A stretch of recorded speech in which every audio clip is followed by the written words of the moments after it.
Hey, what's up, and welcome to my corner of the internet. So there is a lot of anime that just made an impact on me just for being cool, whimsical, funny, enjoyable, or just being a good time. And today I'm going to be talking about an anime that unironically was a great time. Once you get past a lot of the ecchi, you understand that a good bit of it is just fun, the whimsical musings of an artist that is pretty much being a degenerate but having so much fun being a degenerate, that the story seems to have this heartfelt warmth to it. And at the end of the day, I think this is a person's just want for the whimsical and fun.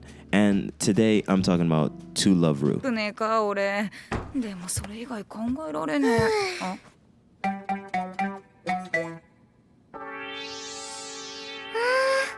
さっぱりした。あ、タオル借りてるよ。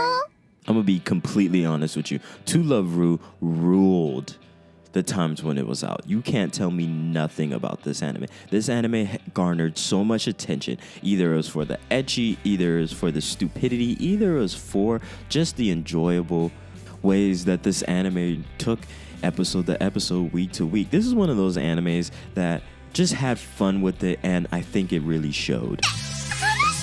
おとなしく来るのです。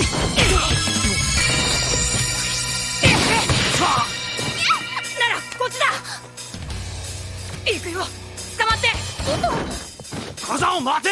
This is one of those animes that didn't really follow the rules. It definitely has an uncensored that you should definitely check out if you're into that sort of thing. And I won't lie, I enjoyed watching it when I was a teenager.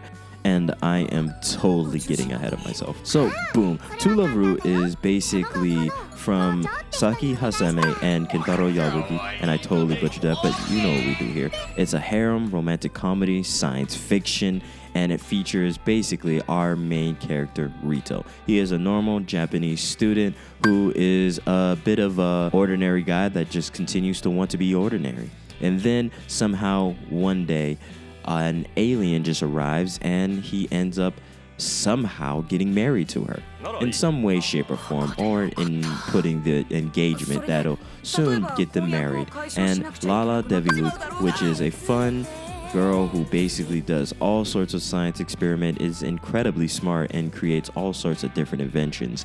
This anime is filled with so much jokes, ecchi. Basically, the anime was built on them just testing the boundaries of how much ecchi they could really put into an episode. And it was so unnecessary. It was so unequivocally, unabashedly. 服を着たまま泳いだらいかん。お父さんとかお母さんに教わらなかったか。水の中に入るときはな、こうだ。裸になるのよ。あら、そうなの。それじゃ。 Goofy in the way that it created its story. I'm not gonna lie to you, this is 18 plus without a shadow of a doubt. Some of the uncensored episodes are just damn near hentai. Not gonna lie to you. Also, the run, it came out originally for the manga in 2006 and lasted a good while.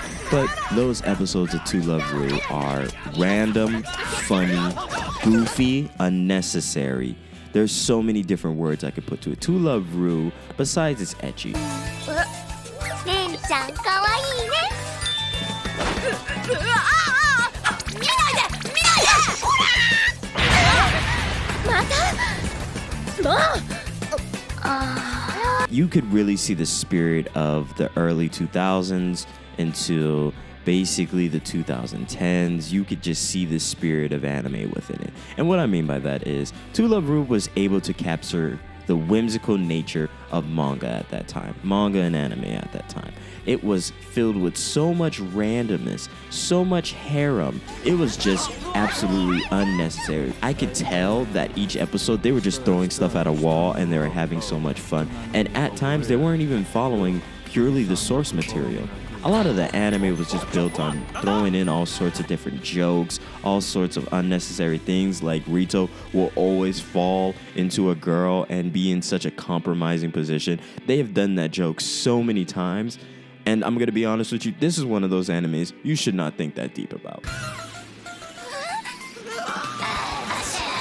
And what I mean by you shouldn't think that deep about this anime is because there is a plot, there is an overarching warmness to this anime, but that comes so much later after we get past a lot of the unnecessary stupidity and we get to the point where we start dealing with the romance, we start dealing with the fact that Rito likes a completely different girl who somewhat likes him, well, does like him, but they're not really going to get there until they finally deal with these things. And Rito, funny enough, there is some conclusions to like the love interest and stuff like that, but it's an anime harem, so you know it's gonna do something stupid. So To Love Ru at its crux was just a fun, good time, and I'm gonna be honest with you, I'm recommending it because it was just one of those animes that I think everyone should watch and be like, wow, this really is. And once you get to the warmth and the beauty and all the good stuff that happens within To Love Ru was genuinely built upon the concept of teenage love, the teenage goofiness, and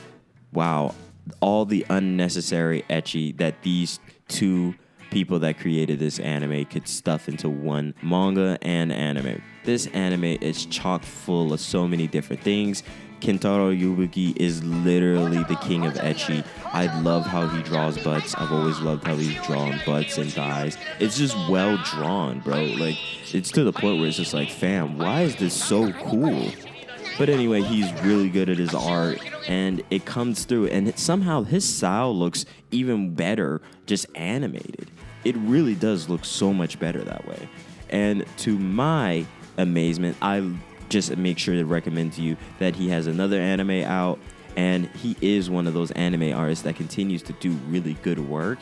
And also, this is the same author. This is the same guy who made Black Cat. So he is not a one-trick pony. He's actually just made a really banger of an anime and just started wilding out right after.